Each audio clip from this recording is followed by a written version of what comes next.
ನಮಸ್ಕಾರ ಸ್ನೇಹಿತರೆ, ನಮ್ಮ ನಂಬಿಕೆಗೆ ಸ್ವಾಗತ ಸುಸ್ವಾಗತ. ಸ್ನೇಹಿತರೆ, ಧರ್ಮಸ್ಥಳದಲ್ಲಿ ಸದ್ಯಕ್ಕೆ ಏನಾಗ್ತಿದೆ ಅಂತ ನೋಡಿದ್ರೆ ಕೆಲ ವಿಚಾರಗಳಲ್ಲಿ ಸ್ಪಷ್ಟತೆ ಇನ್ನೂ ಸಿಗ್ತಾ ಇಲ್ಲ ಅನ್ನೋದು ಸತ್ಯ. ಇದರ ನಡುವೆ ಸತ್ಯತೆ ಅರಿಯಲು ರಾಷ್ಟ್ರೀಯ ಮಾನವ ಹಕ್ಕುಗಳ ಆಯೋಗ ಬಂದು ಕೂತಿದೆ. ಇಲ್ಲಿ ಆಯೋಗ ಬಂದಿದೆ ಅನ್ನೋದು ಸರಿನೇ, ಇಲ್ಲಿ ಆದೇಶದ ಮೇಲೆ ಬಂದಿದ್ಯಾ ಅನ್ನೋದು ಗೊತ್ತಾಗ್ತಿಲ್ಲ. ಆದರೆ ಆಯೋಗ ಬಂದಿರೋದು ಪ್ರಕರಣದ ಗಂಭೀರತೆಯನ್ನ ಮಾತ್ರ ಎತ್ತಿ ತೋರಿಸುತ್ತೆ. ಹಾಗಿದ್ರೆ ಆಯೋಗ ಯಾಕಾಗಿ ಬಂದಿದೆ, ಯಾವ ರೀತಿ ತನಿಖೆ ಮಾಡ್ತಿದೆ, ಯಾರನ್ನೆಲ್ಲ ಮೀಟ್ ಮಾಡ್ತಿದೆ, ಇದರ ಹಿಂದೆ ಕೇಂದ್ರ ಸರ್ಕಾರದ ನೆರಳು ಇದೆಯಾ, ಇದೆಲ್ಲದರ ಬಗ್ಗೆ ಈಗ ನೋಡ್ತಾ ಹೋಗೋಣ. ಸ್ನೇಹಿತರೆ, ಧರ್ಮಸ್ಥಳದ ವಿಚಾರ ಯಾವ ದಿಕ್ಕಿನಲ್ಲಿ ಸಾಗ್ತಿದೆ ಅಂತ ಹೇಳೋದೇ ಕಷ್ಟವಾಗಿ ಹೋಗ್ತಿದೆ. ಯಾಕಂದ್ರೆ ಇಲ್ಲಿ ಸಮಾಧಿ ಅಗೆಯುವ ವಿಚಾರದ ಬಗ್ಗೆ ಗದ್ದಲಗಳೇ ಇನ್ನೂ ಮುಗ್ದಿಲ್ಲ. ಇಲ್ಲಿ ಏನು ಸಿಕ್ಕಿದೆಯಾ ಅನ್ನೋದರ ಬಗ್ಗೆಯೂ ಇನ್ನೂ ಯಾರಿಗೂ ಕ್ಲಾರಿಟಿ ಇಲ್ಲ. ಎಲ್ಲವೂ ತೆರೆ ಮರೆಯಲ್ಲಿ ನಡೀತಾ ಇದೆ ಅಷ್ಟೇ. ಇದರ ನಡುವೆ ಇಲ್ಲಿ ಮತ್ತೊಂದು ವಿಷಯ ಅಂದ್ರೆ, ಕೇಂದ್ರ ಸರ್ಕಾರ ಈ ಪ್ರಕರಣವನ್ನ ಗಂಭೀರವಾಗಿ ತೆಗೆದುಕೊಂಡಿರಬಹುದು ಅನ್ನೋದು. ಯಾಕೆ ಗೊತ್ತಾ?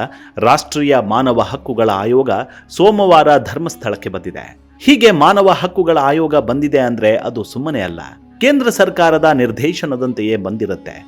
ಇಲ್ಲ, ಈ ವಿಚಾರವನ್ನ ಆಯೋಗ ಕೇಂದ್ರ ಸರ್ಕಾರದ ಗಮನಕ್ಕೆ ತಂದೆ ಆಗಮಿಸಿರುತ್ತೆ. ಅಲ್ಲಿಗೆ ಒಂದು ವಿಷಯವಂತೂ ಪಕ್ಕ, ಈ ವಿಚಾರ ಪ್ರಧಾನಿ ಮೋದಿ ಹಾಗೂ ಕೇಂದ್ರ ಗೃಹ ಸಚಿವ ಅಮಿತ್ ಶಾ ಇಬ್ಬರಿಗೂ ಗೊತ್ತಿರುತ್ತೆ. ಇದನ್ನ ನೋಡಿದ್ರೆ ಕೇಂದ್ರ ಸರ್ಕಾರ ಈ ವಿಚಾರವನ್ನ ಗಂಭೀರವಾಗಿ ತೆಗೆದುಕೊಂಡಿರಬಹುದು ಅನ್ನೋದು. ಮೋದಿ ಹಾಗೂ ಅಮಿತ್ ಶಾ ಗೋ ಹೆಡ್ ಅನ್ನೋ ಸಂದೇಶ ರವಾನೆ ಮಾಡಿರಬಹುದು. ಹೌದು, ಇಂಥದ್ದೊಂದು ಅನಿವಾರ್ಯತೆ ಕೂಡ ಸದ್ಯದ ಮಟ್ಟಿಗಿದೆ. ಯಾಕೆ ಗೊತ್ತಾ? ಇದು ಕೇವಲ ಧರ್ಮಸ್ಥಳಕ್ಕೆ ಮಾತ್ರ ಸಂಬಂಧಪಟ್ಟಿರುವಂತಹ ವಿಷಯವಾಗಿಲ್ಲ, ಕರ್ನಾಟಕಕ್ಕೆ ಮಾತ್ರ ಸೀಮಿತವಾಗಿಲ್ಲ, ಇಡೀ ದೇಶವೇ ಬೆಚ್ಚಿ ಬೀಳುವಂತಹ ವಿಷಯವಾಗಿದೆ. ಇಲ್ಲಿಗೆ ಸದ್ಯ ರಾಷ್ಟ್ರೀಯ ಮಾನವ ಹಕ್ಕುಗಳ ಆಯೋಗ ಬಂದಿದೆ. ಇದು ಕೇಂದ್ರ ಸರ್ಕಾರದ ಗಮನಕ್ಕೂ ಬಂದಿರುತ್ತೆ ಅನ್ನೋದೇನೋ ಸರಿ. ಆದ್ರೆ ಇಲ್ಲಿ ರಾಜ್ಯದಲ್ಲಿ ಏನಾಗ್ತಿದೆ? ಬಿಜೆಪಿ ನಾಯಕರು ಶ್ರೀ ಕ್ಷೇತ್ರದ ಪರ ಎದ್ದು ನಿಂತಿದ್ದಾರೆ. ಹಿಂದೂ ಧರ್ಮಕ್ಕೆ ಕಳಂಕ ತರುವ ಷಡ್ಯಂತ್ರ ನಡೀತಾ ಇದೆ, ಅಪಪ್ರಚಾರ ಮಾಡೋಕೆ ಕೆಲ ಗುಂಪು ಸಂಚು ಮಾಡ್ತಿದೆ ಅಂತೆಲ್ಲ ಆರೋಪ ಮಾಡಿಕೊಂಡು ಕೂಗಾಡ್ತಿದ್ದಾರೆ. ಮತ್ತೊಂದ್ ಕಡೆ ಮಾನವ ಹಕ್ಕುಗಳ ಆಯೋಗ ಬಂದಿದೆ. ಇದನ್ನ ನೋಡಿದ್ರೆ ಇಲ್ಲಿ ಗೊಂದಲ ಮೂಡುತ್ತೆ. ಕೇಂದ್ರ ಹಾಗೂ ರಾಜ್ಯ ನಾಯಕರ ಮಧ್ಯೆ ಈ ವಿಚಾರದಲ್ಲಿ ಸಮನ್ವಯತೆ ಇಲ್ವಾ ಅನ್ನೋ ಪ್ರಶ್ನೆ ಕೂಡ ಕಾಡ್ತಿದೆ. ಇಲ್ಲಿ ಸಮಾಧಿ ಅಗೆಯುವ ನಾಯಕರು ಒಂದನ್ನ ಅರ್ಥ ಮಾಡ್ಕೋಬೇಕು, ಯಾರು ಇಲ್ಲಿ ಶ್ರೀ ಕ್ಷೇತ್ರದ ಬಗ್ಗೆ ಮಾತನಾಡ್ತಿಲ್ಲ, ಬದಲಿಗೆ ಇಲ್ಲಾಗಿದೆ ಎನ್ನಲಾಗ್ತಿರುವ ಕೃತ್ಯಗಳ ಬಗ್ಗೆ ತನಿಖೆ ಮಾಡಲಾಗ್ತಿದೆ ಅಷ್ಟೇ. ಇದನ್ನ ಮೊದಲು ರಾಜ್ಯ ಬಿಜೆಪಿ ನಾಯಕರು ಅರ್ಥ ಮಾಡ್ಕೋಬೇಕು. ಮತ್ತೆ ನಾವು ರಾಷ್ಟ್ರೀಯ ಮಾನವ ಹಕ್ಕುಗಳ ಬಗ್ಗೆ ಮಾತನಾಡಬೇಕು ಅಂದ್ರೆ ಇಲ್ಲೇನೋ ಮ್ಯಾಟರ್ ಸ್ವಲ್ಪ ಸೀರಿಯಸ್ ಆಗಿರಬಹುದು. ಹೇಗೆ ಅಂದ್ರೆ, ಇಷ್ಟು ದಿನ ಸಮಾಧಿ ಅಗೆದಿರುವಾಗ ಏನಾದರೂ ಸಿಕ್ಕಿರಬಹುದು, ಅಥವಾ ವಿಷಯ ಗಂಭೀರವಾಗಿರಬಹುದು. ಇದರಿಂದಲೇ ಅವರು ಸೀದಾ ಇಲ್ಲಿಗೆ ಬಂದು ಇಳಿದಿರಬಹುದು. ಹೀಗೆ ಬಂದವರು ಸುಮೋಟೋ ಕೇಸ್ ದಾಖಲು ಮಾಡಿಕೊಂಡು ತಮ್ಮ ಕೆಲಸವನ್ನ ಆರಂಭ ಮಾಡಿದ್ದಾರೆ. ಇನ್ನು ಇಲ್ಲಿಗೆ ಬಂದಿರುವ ಟೀಮ್ನಲ್ಲಿ ಕೆಲ IPS ಅಧಿಕಾರಿಗಳು ಕೂಡ ಇದ್ದಾರಂತೆ. ಅವರೆಲ್ಲ ತಮ್ಮದೇ ಸ್ಟೈಲ್ನಲ್ಲಿ ಮಾಹಿತಿ ತೆಗೆಯುತ್ತಿದ್ದಾರೆ ಅಂತಾನೆ ಹೇಳಲಾಗ್ತಿದೆ. ಅಲ್ಲದೆ SIT ಅಧಿಕಾರಿಗಳಿಂದ ಸದ್ಯಕ್ಕೆ ಏನೆಲ್ಲ ಆಗಿದೆ ಅನ್ನೋದರ ಬಗ್ಗೆ ಮಾಹಿತಿಯನ್ನ ಕಲೆಕ್ಟ್ ಮಾಡ್ಕೊಳ್ತಿದೆ. ಇದರ ಜೊತೆ ಖುದ್ದು ಧರ್ಮಸ್ಥಳ ಹಾಗೂ ಸುತ್ತಮುತ್ತಲ ಗ್ರಾಮಗಳ ಜನರನ್ನ ವಿಶ್ವಾಸಕ್ಕೆ ತೆಗೆದುಕೊಂಡು ಇನ್ಫಾರ್ಮೇಶನ್ ಕಲೆಕ್ಟ್ ಮಾಡ್ತಿದ್ದಾರೆ ಅನ್ನೋ ಸುದ್ದಿ ಇದೆ. ಇಲ್ಲಾಗೋ ಬೆಳವಣಿಗೆಗಳ ಬಗ್ಗೆ ಕೇಂದ್ರಕ್ಕೂ ವರದಿ ಸಲ್ಲಿಸಲಿದ್ದಾರಂತೆ. ರಾಷ್ಟ್ರೀಯ ಮಾನವ ಹಕ್ಕು ಆಯೋಗ ಅಧಿಕಾರಿಗಳಿಂದ ಅಥವಾ ತನಿಖಾ ಪ್ರಕ್ರಿಯೆಯಲ್ಲಿ ಮಾನವ ಹಕ್ಕು ಉಲ್ಲಂಘನೆಯ ಆರೋಪ ಬಂದಿದ್ರೆ ಅದನ್ನ ಪರಿಶೀಲನೆ ಮಾಡಲಾಗತ್ತೆ. SIT ತನಿಖೆ ನ್ಯಾಯಸಮ್ಮತ, ಕಾನೂನುಬದ್ಧ ಮತ್ತು ನಿಷ್ಪಕ್ಷಪಾತವಾಗಿದೆಯೇ ಅನ್ನೋ ಬಗ್ಗೆಯೂ ತನಿಖೆ ನಡೆಯಲಿದೆ. ಅಲ್ಲದೆ ಅಗತ್ಯ ದಾಖಲೆಗಳು, ಸಾಕ್ಷಿಗಳ ಹೇಳಿಕೆಗಳು, ತನಿಖಾ ವರದಿಗಳ ಪ್ರಗತಿಯನ್ನು ಪರಿಶೀಲಿಸಬಹುದು.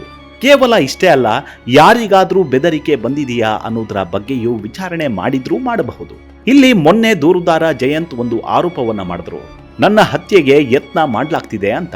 ವಿಷಯ ಹೀಗಿರುವಾಗ ಇವರನ್ನ ವಿಚಾರಣೆ ಮಾಡಿದ್ರೂ ಅಚ್ಚರಿ ಇಲ್ಲ. ಅಲ್ಲದೆ ಅಕಸ್ಮಾತ್ ದೂರುದಾರನಿಗೂ ಬೆದರಿಕೆ ಬಂದಿದ್ರೆ ಅನಾಮಿಕನ ರಕ್ಷಣೆಗೆ ಸಂಬಂಧಿಸಿದ ಸೂಚನೆಯನ್ನು ನೀಡಬಹುದು. ಅಗತ್ಯವಿದ್ದರೆ ಪ್ರಕರಣಕ್ಕೆ ಸಂಬಂಧಿಸಿದ ಸ್ಥಳಕ್ಕೆ ಭೇಟಿ ನೀಡಿ ವಾಸ್ತವ ಸ್ಥಿತಿಯನ್ನ ನೋಡುವ ಅಧಿಕಾರ ಇದೆ. ತನಿಖೆಯ ನಿರ್ದಿಷ್ಟ ಹಂತದಲ್ಲಿ ತ್ವರಿತ ಕ್ರಮ, ವಿಳಂಬ ತಡೆ ಅಥವಾ ಫಾರೆನ್ಸಿಕ್ ಪರೀಕ್ಷೆ ವೇಗಗೊಳಿಸಲು ಸಲಹೆ ನೀಡಬಹುದು. ಪರಿಶೀಲನೆಯ ನಂತರ ಕೇಂದ್ರ ಅಥವಾ ರಾಜ್ಯ ಸರ್ಕಾರಕ್ಕೆ ಶಿಫಾರಸುಗಳನ್ನು ಕಳುಹಿಸುವ ಸಾಧ್ಯತೆ ಇದೆ. ಪ್ರಕರಣದಲ್ಲಿ ಮಾನವ ಹಕ್ಕು ಉಲ್ಲಂಘನೆ ವ್ಯಾಪ್ತಿಗೆ ಬರುತ್ತಾ ಅಂತ ಮಾಹಿತಿ ಸಂಗ್ರಹ ಮಾಡ್ತಾರೆ. ಇದರಲ್ಲಿ ಹೌದು ಉಲ್ಲಂಘನೆ ಆಗಿದೆ ಅಂತ ಸಾಬೀತಾಗಿ ಬಿಟ್ರೆ ತನಿಖೆ ನಡೆಸಲು ರಾಷ್ಟ್ರೀಯ ಮಾನವ ಹಕ್ಕುಗಳ ಆಯೋಗ ತನಿಖಾ ವಿಭಾಗವನ್ನ ನೇಮಕ ಮಾಡುತ್ತೆ. ಧರ್ಮಸ್ಥಳಕ್ಕೆ NHRC ಬಂದಿದ್ದಾದ್ರೂ ಯಾವಾಗ ಹೇಳಿ? ಪ್ರಧಾನಿ ಮೋದಿ ಬೆಂಗಳೂರಿಗೆ ಬಂದು ಹೋದ ನಂತರ ಅಲ್ವಾ? ಹಾಗಿದ್ರೆ ಇಲ್ಲಿ ಮೋದಿ ಅವರು ಬೆಂಗಳೂರಿಗೆ ಬಂದಿದ್ದಾಗ ಧರ್ಮಸ್ಥಳದ ಕರ್ಮಕಾಂಡಗಳ ಬಗ್ಗೆ ಒಂದಷ್ಟು ಮಾಹಿತಿ ಪಡೆದಿದ್ರ? ಒಂದು ವೇಳೆ ಕೇಂದ್ರ ಸರ್ಕಾರ ಮಧ್ಯ ಪ್ರವೇಶ ಮಾಡದೇ ಇದ್ದಿದ್ರೆ ದೇಶಕ್ಕೆ ತಪ್ಪು ಸಂದೇಶ ರವಾನೆ ಆಗಬಹುದು ಅನ್ನೋ ನಿಟ್ಟಿನಲ್ಲಿ ಮೋದಿ ಮಾನವ ಹಕ್ಕುಗಳ ಆಯೋಗ ಎಂಟ್ರಿ ಆಗುವಂತೆ ನೋಡಿಕೊಂಡ್ರ? ಇಂತಹ ಸಾಧ್ಯತೆಯನ್ನು ತಳ್ಳಿ ಹಾಕುವಂತಿಲ್ಲ. ಮತ್ತೊಂದು ಮಾಹಿತಿಯ ಪ್ರಕಾರ ಕೆಲ ದಿನಗಳ ಹಿಂದೆಯೇ ಆಯೋಗ ಇಲ್ಲಿಗೆ ಬರೋಕೆ ರೆಡಿಯಾಗಿತ್ತಂತೆ. ಅದು ಯಾವಾಗ ಅಂದ್ರೆ, ಧರ್ಮಸ್ಥಳದಲ್ಲಿ ಏನೆಲ್ಲ ಆಗ್ತಿದೆ ಹೇಳಲಾಗ್ತಾ ಇದೆಯೋ ಅದರ ಬಗ್ಗೆ ತನಿಖೆ ಮಾಡಬೇಕು ಅಂತ ಕೇಂದ್ರ ಮಹಿಳಾ ಮತ್ತು ಮಕ್ಕಳ ಅಭಿವೃದ್ಧಿ ಸಚಿವರು ಈ ಹಿಂದೆಯೇ ಒತ್ತಾಯ ಮಾಡಿದ್ರು. ಆದ್ರೆ ಅದ್ಯಾಕೋ ಏನೋ ಈಗ ಆಯೋಗ ಬಂದಿದೆ. ಆದ್ರೂ ಪರವಾಗಿಲ್ಲ, ತನಿಖೆಯನ್ನ ನಡೆಸಲಿ. ಇಲ್ಲಿ ಹೇಳಬೇಕಾಗಿರೋದು ಅಂದ್ರೆ, ನೋಡಿ, ಕೇಂದ್ರ ಸಚಿವರೇ ತನಿಖೆಗೆ ಒತ್ತಾಯ ಮಾಡ್ತಾರೆ. ಕೇಂದ್ರದಿಂದ ಮಾನವ ಹಕ್ಕುಗಳ ಆಯೋಗ ಬಂದಿದೆ. ಹೀಗಿದ್ರೂ ರಾಜ್ಯ ಬಿಜೆಪಿ ನಾಯಕರು ಮಾತ್ರ ಅಯ್ಯೋ ಇದು ಒಂದು ಷಡ್ಯಂತ್ರ ಅಂತಿದ್ದಾರೆ. ಇದನ್ನ ಅದ್ಯಾವ ಲಾಜಿಕ್ ಇಟ್ಕೊಂಡು ಹೇಳ್ತಿದ್ದಾರೋ ಅವರೇ ಹೇಳಬೇಕು. ಮತ್ತೊಂದು ಕಡೆ ಬಿಜೆಪಿ ನಾಯಕರ ಈ ವರಸೆಗೆ ರಾಜ್ಯದ ಜನರು, ಅದರಲ್ಲೂ ಹೆಣ್ಣು ಮಕ್ಕಳು ಗೊಂದಲಕ್ಕೆ ಈಡಾಗಿದ್ದಾರೆ. ತಾವು ಮಹಿಳೆಯರ ಪರ ಇದ್ದೇವೆ, ಹಿಂದೂಗಳ ಪರ ಇದ್ದೇವೆ ಅನ್ನುವ ಈ ನಾಯಕರು ನೂರಾರು ಹೆಣ್ಣು ಮಕ್ಕಳಿಗೆ ಅನ್ಯಾಯವಾಗಿದ್ರು ಈಗ ಈ ರೀತಿ ಯಾರಿಗೋ ಸಪೋರ್ಟ್ ಆಗೋ ರೀತಿ ಮಾತನಾಡ್ತಿದ್ದಾರಲ್ಲ ಅಂತ ಪ್ರಶ್ನೆ ಮಾಡ್ತಿದ್ದಾರೆ. ಇದರ ನಡುವೆ ಮತ್ತೊಂದು ವಿಚಾರ ಇಲ್ಲಿ ಚರ್ಚೆ ಆಗ್ತಿದೆ. ಅದೇನು ಗೊತ್ತಾ?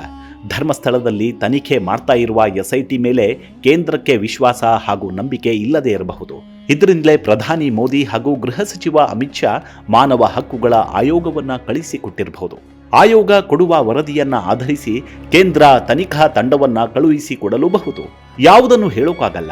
ಒಂದು ವೇಳೆ ಇದೇ ಮಾನವ ಹಕ್ಕುಗಳ ಆಯೋಗ ಇಲ್ಲಿರುವ ಸತ್ಯಾಸತ್ಯತೆಯ ವಿರುದ್ಧವಾಗಿ ವರದಿ ಕೊಟ್ರೆ ಇಲ್ಲಿಗೆ ಈ ಪ್ರಕರಣವೇ ಹಳ್ಳ ಹಿಡಿದು ಹೋಗುತ್ತೆ. ಆದ್ರೆ ಒಂದು ಮಾತಂತೂ ಸತ್ಯ, ಆ ರೀತಿ ಏನಾದ್ರೂ ಆಗ್ಬಿಟ್ರೆ ಕೇಂದ್ರ ಸರ್ಕಾರಕ್ಕೆ ಕೆಟ್ಟ ಹೆಸರು ಬರೋದ್ರಲ್ಲಿ ಅನುಮಾನವೇ ಇಲ್ಲ.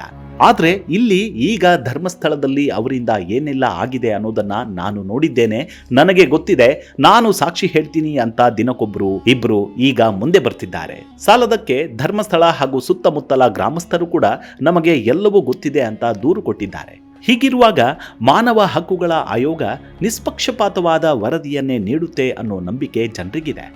ಇದರ ಜೊತೆ ಈಗ ಮುಂಗಾರು ಅಧಿವೇಶನ ನಡೀತಿದೆ. ಸದನದಲ್ಲೂ ಕೂಡ ಇದೇ ವಿಚಾರ ಚರ್ಚೆ ಆಗ್ತಿದೆ. ಇದರ ನಡುವೆ ವಿರೋಧ ಪಕ್ಷ ತನಿಖೆಯ ಮಧ್ಯಂತರ ವರದಿಗೆ ಆಗ್ರಹ ಮಾಡಿತ್ತು. ಆದರೆ ಗೃಹ ಮಂತ್ರಿಗಳು ಮಧ್ಯಂತರ ವರದಿ ನೀಡಲ್ಲ ಅಂತ ಹೇಳಿದ್ರು. ಆದರೆ ಮಧ್ಯಂತರ ವರದಿ ಸಿದ್ಧ ಆಗ್ತಿದೆ ಅಂತ ಹೇಳಲಾಗ್ತಿದ್ದು ಕೆಲವೇ ದಿನದಲ್ಲಿ SIT ಈ ವರದಿಯನ್ನ ಸರ್ಕಾರಕ್ಕೆ ಸಲ್ಲಿಸಲಿದೆ. ಇದೆಲ್ಲ ಅದೇನೇ ಇರಲಿ, ಈ ಪ್ರಕರಣವಂತೂ ಮೇಲ್ನೋಟಕ್ಕೆ ಕಂಡು ಬರುತ್ತಿರುವಷ್ಟು ಸುಲಭವಲ್ಲ ಅನ್ನೋ ಅಭಿಪ್ರಾಯಗಳು ವ್ಯಕ್ತವಾಗ್ತಿದೆ. ಅದಕ್ಕೆ ಪೂರಕ ಅನ್ನುವಂತೆ ಮಾನವ ಹಕ್ಕುಗಳ ಆಯೋಗ ಇಷ್ಟೊಂದು ಸೀರಿಯಸ್ ಆಗಿ ತೆಗೆದುಕೊಂಡು ತನಿಖೆ ಮಾಡಲು ಬಂದಿದೆ. ಇಷ್ಟು ವರ್ಷ ನೊಂದು ಬೆಂದು ಹೋಗಿರುವ ಸಂತ್ರಸ್ತರಲ್ಲಿ ಭರವಸೆಯಂತೂ ಮೂಡಿದೆ. ಅದರಲ್ಲೂ ಈ ವಿಚಾರದಲ್ಲಿ ಪ್ರಧಾನಿ ಮೋದಿ ಹಾಗೂ ಅಮಿತ್ ಶಾ ಇವರಿಬ್ಬರು ಏನಾದರೂ ಸ್ಪೆಷಲ್ ಇಂಟ್ರೆಸ್ಟ್ ತೋರಿಸಿದ್ರೆ ಮುಗಿಯಿತು. ಇಷ್ಟು ವರ್ಷ ಮೆರೆದಾಡಿದವರ ಮೆರೆದಾಟಗಳು ಮರೆಯಾಗುತ್ತವೆ ಅನ್ನೋದರಲ್ಲಿ ಯಾವುದೇ ಅನುಮಾನವಿಲ್ಲ.